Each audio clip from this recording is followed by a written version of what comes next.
I have managed to cram over 100 plus hours of work into a single working week, doing fewer hours than most other people. And how? Well, over the years, I've learned so many different productivity hacks and techniques that have managed me to be super efficient with my work, which means I can get more done doing fewer hours. And this is something people always ask me about. So I've decided to do a video explaining how I plan my day and therefore how I have the most productive week that I could possibly have. So for some reason, these days, everyone seems so much busier than ever. Now I get it, we're getting a bit older, there's more responsibilities, and so I feel like, people are busy, people have kids, people have a lot of stuff going on. But in the world of entrepreneurship, I have seen that people are getting more and more busy and they seem to be doing fewer things. So I'm like, how are you more busy, got less time, but you're doing less? And I am so confused by it all. Like, for example, I will email someone and it's been normal to get a response time of about 3 weeks. And people just say, I'm just really busy. And I think that there's been this focus on work-life balance. And so people are doing less work, but then trying to have more of a life, but then they're getting less done and people then are complaining that they're not productive enough. So there needs to be a change. Everyone can't be overwhelmed all the time. So something has to be done about it. We can't also just immediately have work-life balance immediately if we're not getting stuff done. So how do we be productive without burning out? Well, first of all, let me tell you a little bit about what my typical week looks like.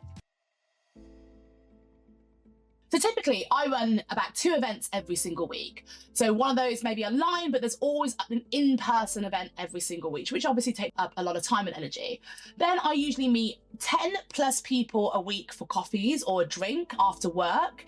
This is like networking, meeting potential members of the club, or clients. And then I also teach 5 chess lessons a week, and that's in schools and privately. And then on top of that, I obviously record content for this YouTube channel, 2 podcasts, and I have a strategy workshop pretty much every single week with a client, whether that's in person or a bit online, but most of the time it's an in-person workshop. So I do all of these things whilst obviously running the business, obviously doing all the stuff that the club needs in terms of getting more members and engaging with the members, building up those relationships with partners as well, plus the agency, and then obviously everything else to do with my life and, walking my dog and stuff like that. So that's my typical week. And yet I still feel like I have a really good social life. I travel a lot and, I see my partner a lot and I really, really enjoy life. And I don't feel as stressed as I used to. So this is all because I've managed to plan really carefully. Now, I think the biggest contribution to my productivity levels is the fact that I don't actually have kids at the moment. So I do not envy any parents out there because I totally get how much of a time suck it is to, be doing school runs and looking after children and having to obviously be present as parents. So that's going to take up half of a working week. And so I totally am aware of that, but I want to take advantage of the fact that I am not yet a parent. And so I am able to organize my life like this. However, I am looking for that to change in the very near future. And so that's why I have been organizing my life so that I can prepare for parenthood and that I don't feel overwhelmed. Because I think a lot of business owners, they decide they want kids or they suddenly find themselves about to have kids and they don't feel prepared. And so I'm trying to organize my life so that I don't feel overwhelmed and stressed every single day so that I can have organized that time. But for now, I want to tell you about my productivity and how I plan my day, because I do think that it will still be valuable whether you're a parent or not, because I think I save over 30 hours a week being able to do this and compared to what I used to do. First of all, I don't think you can actually plan properly until you know what your goals are. And I recently did a video on goals and how goal setting has been done really badly over the last few years. And I created a new system for that. And so if you check out the video on this, it's the shaping system. And please do have a look at how you create goals, because I think that's a first step. So if you don't know where you're going, how on earth are you going to get there? I think one of my favorite ever quotes is by Benjamin Franklin, which says, "If you fail to plan, then plan to fail." Because so many people skip the planning bit. I think so many people say that there's you shouldn't be writing a business plan, you should just delve right in.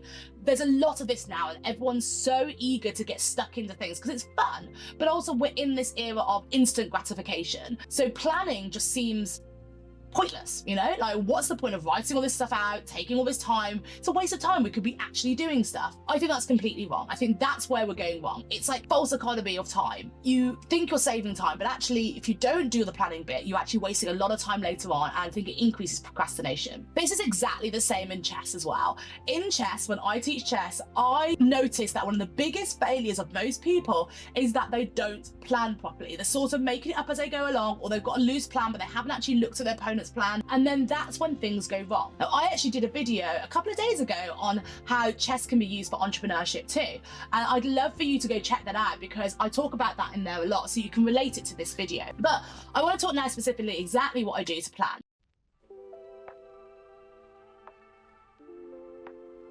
So at the beginning of every month, I sit down with a piece of paper and I just write down every single thing that I feel like I need to do this month. And obviously you could do this digitally as well, but I just love analog pen and paper. It just helps me kind of feel a bit more like, you know, I don't know, I can really strategize a little bit more. I scribble things out, I highlight things like stickers, and it's like kind of scrapbooking, and I think it's really, really nice to detach from a computer. But obviously feel free to do this digitally, do it on a Notion board. I also have a Notion board with this sort of stuff too. So I write down absolutely everything, and it's always a long list, a really long list. And it's not in priority order, it's just a mess at the moment. And then I go through them all and I look and I think, which of these tasks are not aligned with my goals? And this is why you need to know your goals first, because say if your goal is to write a book by the end of June, or your goal is to do a TED talk this year on a particular topic, you could have a lot of things on your to-do list that sound great, that could be really beneficial to you. But if those are your biggest goals, are those things helping you achieve those goals? Because if they're not, they should come off your to-do list. They should not even be on there. They might sound like a great opportunity and you might think, oh, but I might get 10 grand for that opportunity. Okay, so then that's a different thing. If there's money involved, you have to think, but is that money going to help you achieve those goals? If the answer is yes, because you can actually then spend more time focusing on those goals because you don't have to get in other money, that's different. But if it's just purely for money that you don't necessarily need right now, then you have to think about whether that aligns with your goals. And this is why goal setting in the first place is so important, because you need to create the right goals for your business.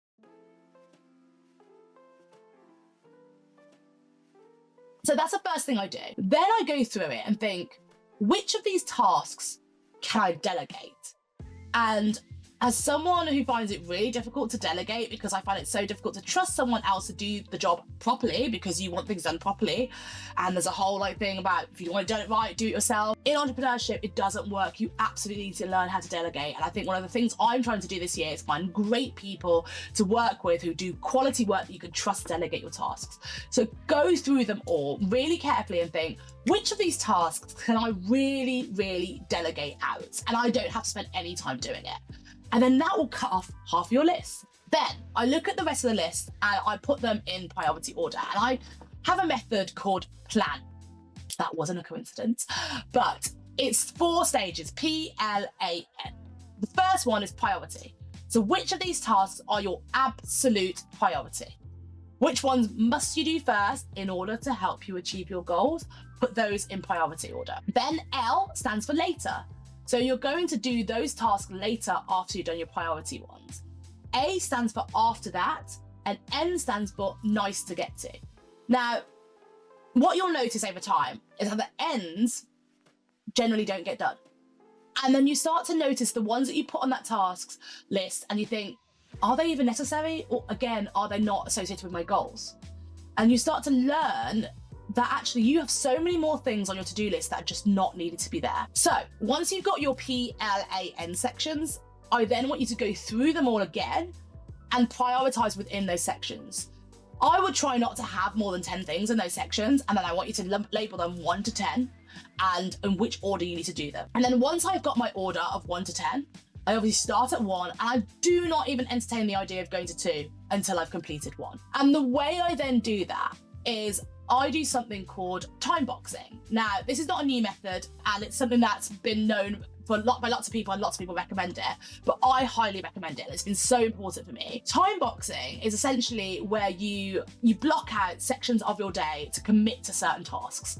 Now, this is something that I think Cal Newport really recommends. Cal Newport is the author of the book Deep Work and Slow Productivity, and he's all about that sort of thing. So these are deep work sessions for me. So for example, I'll put in number 1, I'll do between 10 and 12, and I'll just do that then. And I put my phone and computer on do not disturb, and I just get on with those tasks. And I think that once I've time blocked my day to be able to really dedicate to those times, I'm then not distracted by other things. Otherwise, I find myself going on social media, scrolling, or listening to that email ping that comes up and answering that email, because I'll think that's a priority. Must respond to that immediately because those people cannot wait 2 hours for a reply. But what you realize is that these people can wait. Nothing bad's gonna happen. Actually, you become so much more focused and so much more productive if you have those deep work time boxes. And I just think it really, really aids procrastination. So that's what I do in order to get really, really focused. And my PLAN combined with time boxing has been an absolute game changer for me. And that's why I'm able to do so many things in 1 week when people are sort of like, how on earth are you able to do things? And I still manage to be able to go to the spa and travel and do all that sort of stuff on top of it. So I think when it comes to productivity, so many people have different hacks and systems and everything. And I'm not saying that this system's going to work for everyone. If you think about it, it's actually very similar to the Eisenhower matrix. And you might know this one where you have it in 4 quadrants. I've just never really got on with that system, which is why I created my own. And so I think that all these tools out there are absolutely great, but they won't work for everyone. So you have to adapt and find something that works for you. This is my system.